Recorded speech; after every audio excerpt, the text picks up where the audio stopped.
আসসালামু আলাইকুম ওয়া রাহমাতুল্লাহি ওয়া বারাকাতুহু। আশা করি সবাই ভালো আছেন এবং সুস্থ আছেন। আপনারা জানেন যে কোরআন রিডিং পড়ার উপরে আমাদের এখানে একটি প্লেলিস্ট চলতেছে এবং সেই অনুযায়ী আমরা আপনাদেরকে ভিডিও দেওয়ার চেষ্টা করতেছি এবং আমরা প্রথম নিয়মে আছি, রিডিং পড়ার কৌশলের প্রথম নিয়ম। তো আজকে আমরা আরও 5টি লাইন দেখব ইনশাল্লাহ, যে প্রথম নিয়ম ফলো করে আরও 5টা লাইন কীভাবে পড়া যায়। আর হচ্ছে যে আপনারা আমাদের এই গ্রুপটাতে অবশ্যই জয়েন হয়ে যাবেন, কারণ এখানে আপনি আপনার এক্সপিরিয়েন্স আমাদেরকে শেয়ার করতে পারবেন, আপনি আপনার ভুলগুলো আমাদের সঙ্গে শেয়ার করতে পারবেন, আমরা সেগুলো সমাধান দেওয়ার চেষ্টা করব। আরেকটা কথা হচ্ছে যে আমরা অনেকেই জানি না যে কোরআনটা হঠাৎ করে যদি কোথাও থেকে শুরু করি তাহলে কীভাবে শুরু করব, বিসমিল্লাহ পড়বো আগে নাকি আউযুবিল্লাহ পড়বো। তো আসুন আজকে সেই জিনিসটাও আমরা জানতে পারবো। সাপোজ আপনি সূরা ইয়াসিন পড়তেছেন, তো অর্ধেক পর্যন্ত পড়া শেষ, তো সেই সময় আপনার কেউ আপনার রুমে আসলো বা আপনি কথা বললেন কারোর সঙ্গে একই জায়গায় বসে, ঠিক আছে, তো সেই ক্ষেত্রে আপনার বিসমিল্লাহ আবার পড়ার দরকার নেই, সেই ক্ষেত্রে আপনি আউযুবিল্লাহ পড়ে আবার শুরু করতে পারবেন। আর যদি আপনি সূরা ইয়াসিন অর্ধেকটা পরে রেখে দিয়েছেন যে আপনি আরও ঘন্টাখানেক পরে বা পরের দিন পড়বেন, সেই ক্ষেত্রে আউযুবিল্লাহ বিসমিল্লাহ আবার নতুন করে পরে শুরু করবেন। তো বেশি কথা বলবো না, চলে যাচ্ছি সরাসরি কম্পিউটার স্ক্রিনে। আউযুবিল্লাহি মিনাশ শাইতানির রাজিম, বিসমিল্লাহির রহমানির রহিম। কোরআন রিডিং পড়ার প্রথম নিয়ম, অর্থাৎ ভেঙে ভেঙে পড়া। উ লা ই কা আ লা হু দাম মির রব বি হিম ওয়া উ লা ই কা হু মুল মুফ লি হুন ইন্নাল লাযীনা কাফারু সাওয়াউন আলাইহিম আনজারতাহুম আম লাম তুনজিরহুম লা ইউমিনুন। খাতামাল্লাহু আলা কুলুবিহিম ওয়া আলা সামঈহিম। আচ্ছা, এখানে বলি, আপনারা যখন পড়বেন তখন দেখবেন যে আপনাদের ভিতরে একটা কাজ করবে যে আরে এটা তো পারতেছি, আবার ফুল লাইনটা পড়ে ফেলি। ভুলেও এই কাজ করবেন না। এই কাজ করলেন তো আপনি ফেঁসে গেলেন, যে আপনি তখন দেখবেন রিডিংটা আপনার ছুটতেছে না। আপনি পারেন তারপরেও ভেঙে ভেঙে পড়বেন, বুঝতে পারছেন? আপনি এভাবে পড়ে গেছেন, আপনি চিন্তা করতেছেন আবার আমি ফুল লাইনটা একসাথে পড়ি না, আপনি পড়তেছেন পড়েই যেতে থাকেন এভাবে। দরকার নেই আপনি পিছনের লাইনটা আবার মিলিয়ে পড়ার জন্য, বুঝতে পারছেন? যে আপনি এভাবে পড়তেছেন পড়েই যাবেন এভাবে, কোনো দরকার নেই। কখন আপনি যখন ফুল রিডিংটা পড়তে পারবেন তখন আবার শুরু করবেন আলিফ লাম থেকে, কোনো সমস্যা নাই। কিন্তু এখন আপনি এভাবে পড়ে যান, একটা দুইটা পারা পড়েন, ঠিক আছে?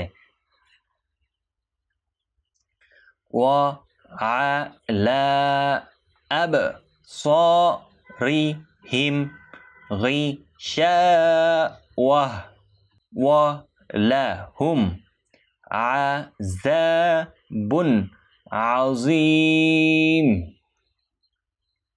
ওয়া মিনান নাসি মান ইয়াকুলু আমান্না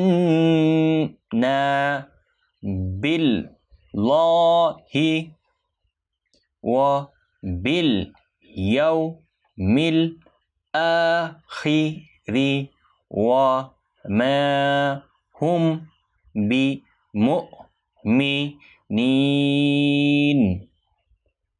ইউখাদিউনাল্লাহা ওয়াল্লাযীনা আমানু ওয়া মা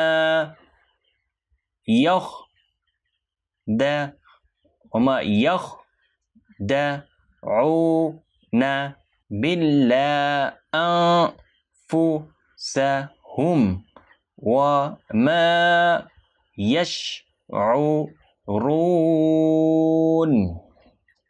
এখানে দেখবেন যে শুধুমাত্র ভেঙে ভেঙে পড়া মানে এই না যে আপনি একটা দুইটা, যেমন যে অক্ষরগুলো মিলতেছে সাকিন তাজদিদ আসতেছে সেগুলোর ক্ষেত্রে 2টা অক্ষর পড়তেছেন, আবার ওয়াকফর ক্ষেত্রে 3টা অক্ষর একবারে পড়তে হচ্ছে। এখানে আপনার বারবার আসবে যে আপনি ফুল সূরাটা একবারে পড়ে ফেলি, ফুল ইয়াটা একবারে পড়ে ফেলি, কিন্তু এটা করা যাবে না। হ্যাঁ, আর এখানে চেষ্টা করবেন তাজবিদগুলো এবং ওয়াকফগুলো, মানে একটা অক্ষর পড়বেন আপনি দম ছাড়বেন, সহজ কথায় যেমন উ দম ছাড়লেন, লা দম ছাড়েন, এভাবে। হ্যাঁ, আচ্ছা আমরা আরেকটা লাইন পড়ে ফেলি। ফি ও লো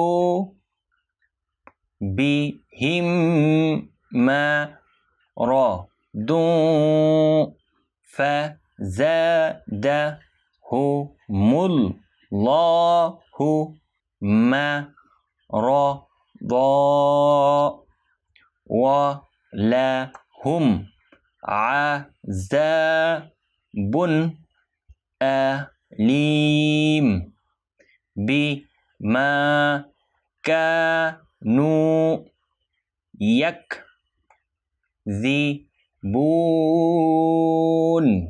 তো আশা করি আপনারা কোরআন রিডিং পড়ার যে কৌশলগুলো এগুলো অবশ্যই বুঝতে পেরেছেন। আমাদেরকে কমেন্টসে জানাবেন যে আপনি ডেইলি কত মিনিট প্র্যাকটিস করেন। হ্যাঁ, এবং আমাদের হোয়াটসঅ্যাপ গ্রুপটা অবশ্যই জয়েন হয়ে যাবেন। সেখানে আপনার সমস্যা বলবেন এবং আমরা চেষ্টা করব আপনার সমস্যা অনুযায়ী আপনাদেরকে সমাধানের যে ওষুধ সেটা দেওয়ার জন্য। কারণ আমি এমন অনেক স্টুডেন্ট জীবনে পড়িয়েছি যাদেরকে আমি নতুন কোনো একটা নিয়ম দিয়েছি যে আপনি এভাবে পড়বেন বা আপনি এভাবে পড়া উচিত। হ্যাঁ, আমি একবার আমার এক স্টুডেন্ট ছিল যিনি মোটামুটি একজন ভালো নেতা আর কি। তো উনি আপনার যে কোনো একটা অক্ষর পড়ে কিন্তু পিছনের অক্ষর বারবার দেখে। তো আমি কোনোভাবেই ওনাকে এখান থেকে সরাতে পারতেছি না। তখন আমি একটি কাগজের টুকরা নিয়েছি, এটা ভাঁজ করলাম, বললাম যে আপনি এই কাগজের টুকরা দিয়ে পিছনের অক্ষরগুলো ঢেকে দেন, এখন পড়েন। তো যখন পড়া শুরু করলো তখন সে খুব ভালোভাবে পড়তেছে। উনি আমাকে যে গেল সবে বরাত আমাকে ফোন দিয়েছিল যে হুজুর আমার তো খতম উঠেছে একটা এবং রমজানে আরেকটা দিব। সেগুলো খুবই আনন্দের সংবাদ হয় আমাদের জন্য, যে যখন আমি জানতে পারি যে আমার একজন স্টুডেন্ট সে কোরআন খতম দিয়েছে, এটা খুবই আনন্দের বিষয়। তো দেখা হবে পরবর্তী কোনো ভিডিওতে। সে পর্যন্ত ভালো থাকুন, সুস্থ থাকুন, আল্লাহ হাফেজ।